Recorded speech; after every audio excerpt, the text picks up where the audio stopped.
Bueno, entonces vamos a hacer el problema 9 sobre lanzamiento parabólico.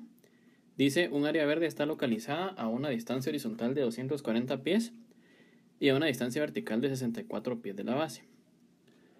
¿Cuál debería ser la magnitud y dirección de la velocidad inicial de una pelota que es lanzada de la base después de 4 segundos? Bueno, primero hacemos nuestro esquema.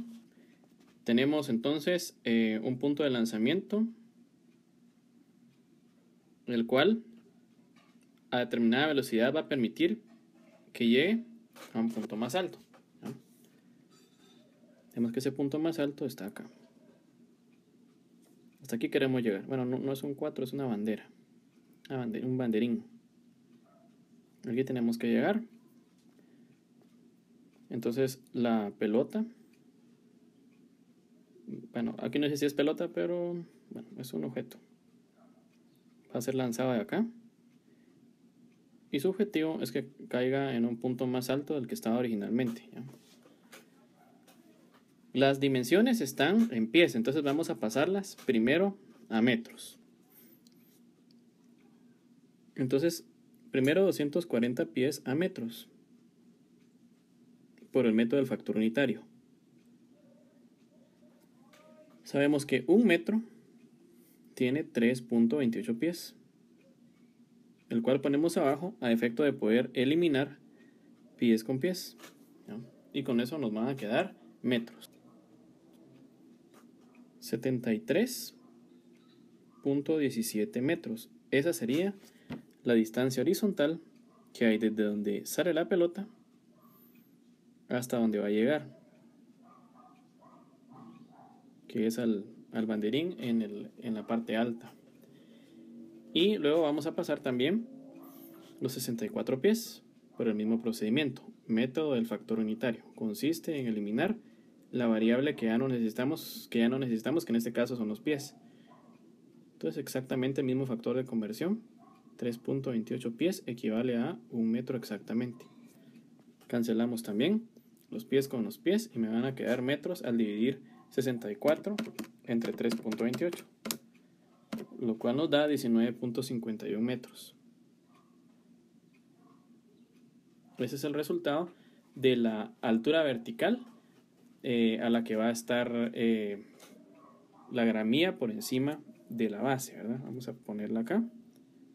Serían 19.51 metros en la altura de acá hasta acá.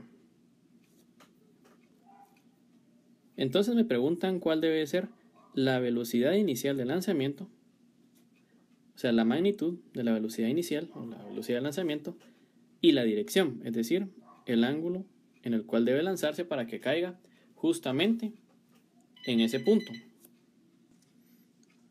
Para el efecto debemos recordar que la magnitud de la velocidad va a ser igual a el teorema de Pitágoras, pero aplicado en vectores.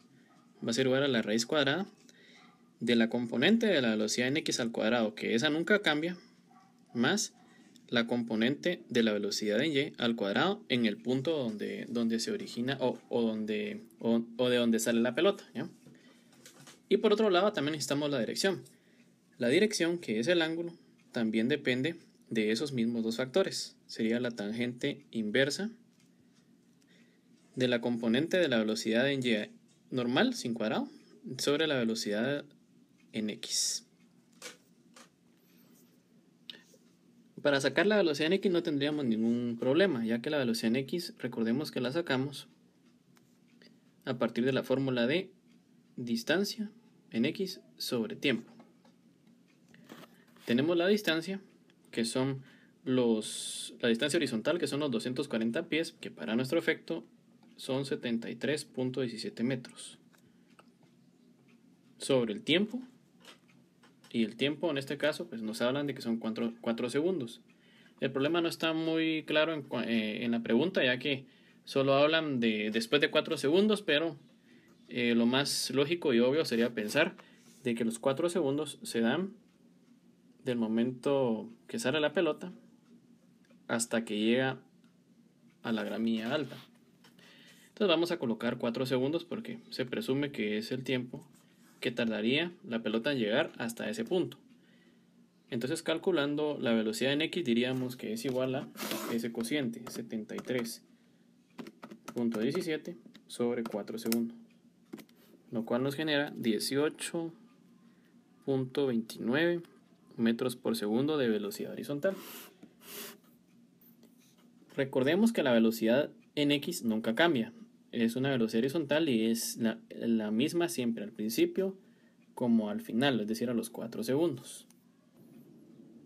Luego, para sacar la velocidad inicial en y del lanzamiento, debido a que nosotros tenemos ambos datos, es decir, tanto la posición inicial como la final y el tiempo, podemos emplear la siguiente fórmula, que dice así: altura es igual a la velocidad inicial por el tiempo más 1/2 de la gravedad por el tiempo al cuadrado, donde la altura la tenemos definida como la altura al final es decir, al final de los 4 segundos.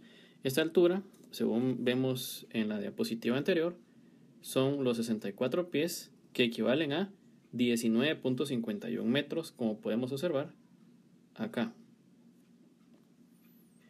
Entonces ponemos 19.51 metros, que van a ser igual a la velocidad inicial, que es la que desconocemos, pero es la que vamos a encontrar para poder determinar la velocidad en y, por el tiempo, que son los 4 segundos,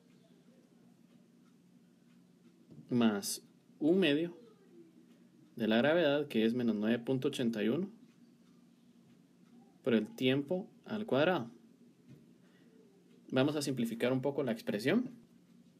Del lado izquierdo seguiría quedando 19.51 es igual a, vamos a dejarlo como 4i para expresarlo en forma algebraica. Vamos a calcular 1/2 de menos 9.81 por 4 al cuadrado en nuestra máquina, lo que nos genera un valor de menos 78.48. Luego despejamos el BI pasando el 78.48 que tenemos acá a sumar del otro lado.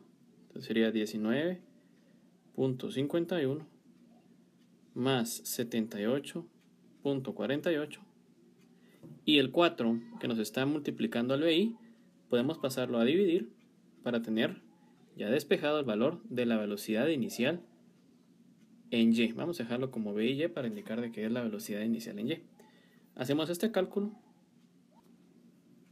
y el resultado obtenido es velocidad inicial es 24.50 o 0.5 podemos aproximarlo metros por segundo. Esa es la velocidad de lanzamiento que se debería dar en y para lograr ese alcance en 4 segundos, ¿ya? Entonces ya tenemos tanto la velocidad en x, que es 18.29 metros por segundo, y también tenemos la velocidad en y, que es 24.5 metros por segundo, que lo vamos a emplear en la fórmula que tenemos acá y en la de acá para encontrar los datos requeridos, ¿ya? Así que decimos que la velocidad resultante, v, va a ser igual a la raíz cuadrada de la velocidad en x al cuadrado, que como pudimos obtener es de 18.29 metros por segundo, al cuadrado, porque es un Pitágoras, la fórmula que está en morado nos indica que es al cuadrado, más la velocidad en y, que es la obtenida anteriormente, que es 24.5 al cuadrado. Calculamos esto en nuestra máquina y obtenemos 30.57 metros por segundo. Esa tendría que ser la velocidad de lanzamiento, la cual es respuesta al primer inciso del problema, y luego nos piden que encontremos también la dirección, o sea, el ángulo al que debe lanzarse. El ángulo, como sabemos, lo encontramos a partir de también la fórmula que está en morado, que es ángulo es igual a la tangente a la menos 1 de la componente en y de la velocidad sobre la componente en x. Entonces sería tangente a la menos 1 de la componente en y, que es 24.5, sobre la componente en x, que es 18.29. insertamos esto en nuestra máquina, teniendo el cuidado de que esté en el modo degree, ¿no? Tenemos que observar que tenga una D arriba, y eso nos va a dar el ángulo en grados sexagesimales, que es 53.26 grados. Ese sería el ángulo al que tiene que lanzarse, y la solución al problema sería lo que está subrayado en verde.